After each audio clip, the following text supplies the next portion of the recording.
आस्था की लूट हुई है। इसमें एक इस्तीफा, दो इस्तीफा ये कोई मायने नहीं रखता, इसकी तह में जाना पड़ेगा।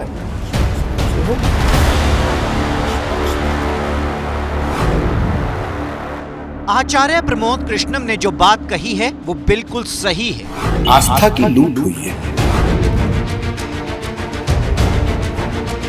ये आस्था की लूट है और आस्था की लूट में सिर्फ इस्तीफा काफी नहीं है।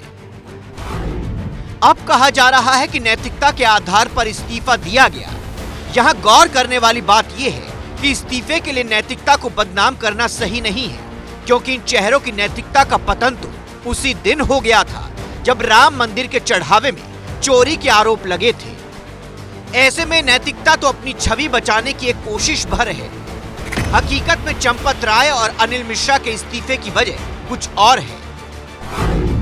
दरअसल चंपत राय और अनिल मिश्रा ने इसलिए इस्तीफा दिया क्योंकि ये साबित हो गया कि चढ़ावे की चोरी रोकने में ये दोनों नाकाम रहे। एसआईटी की जांच रिपोर्ट में चढ़ावे की गिनती को लेकर कई खामियां सामने आई। दोनों ने इसलिए पद छोड़ दिया क्योंकि विपक्ष लगातार इस्तीफे का दबाव बना रहा था। इनके पद पर रहते हुए जांच प्रभावित होने के आरोप लगा रहा था। इतनी बड़ी महा डकैती हुई और दूसरी तरफ इसमें जितने बड़े बड़े राक्षस शामिल हैं उनको बचाने की कोशिश की जा रही है।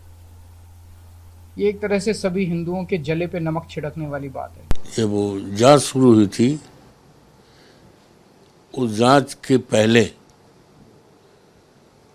इनको देना चाहिए था या इस्तीफा तो उसी समय दे देना चाहिए था जब घपला हो रहा था।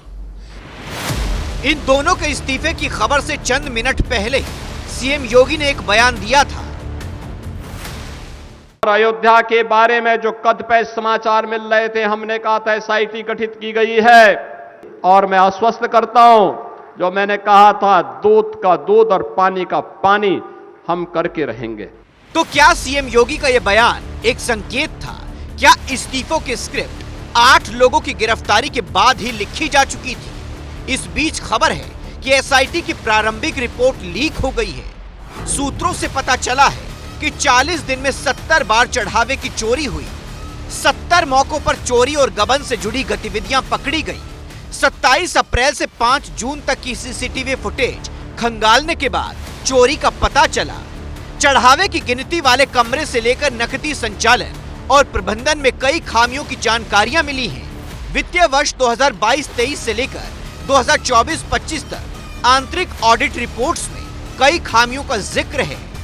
चढ़ावे की गिनती से जुड़े दस्तावेजों के रखरखाव में कमियां पाई गई हैं। भेंट और चढ़ावा सामग्री के वर्गीकरण में भारी कमियां मिली हैं। एसआईटी जांच में आंतरिक नियंत्रण प्रणाली बेहद कमजोर पाई गई। इसके अलावा काउंटिंग वाली जगह पर पर्याप्त सीसीटीवी कवरेज भी नहीं था। एसआईटी की जांच रिपोर्ट में इस बात का भी जिक्र है कि कमियों के बावजूद ट्रस्ट की तरफ से कोई प्रभावी कदम नहीं उठाए गए।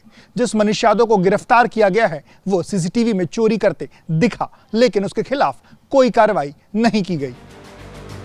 इसका मतलब ये कि चंपत राय और अनिल मिश्रा को जांच की आंच अपने दामन तक आने का डर सताया। इसके बाद उन्होंने पद से इस्तीफा दे दिया।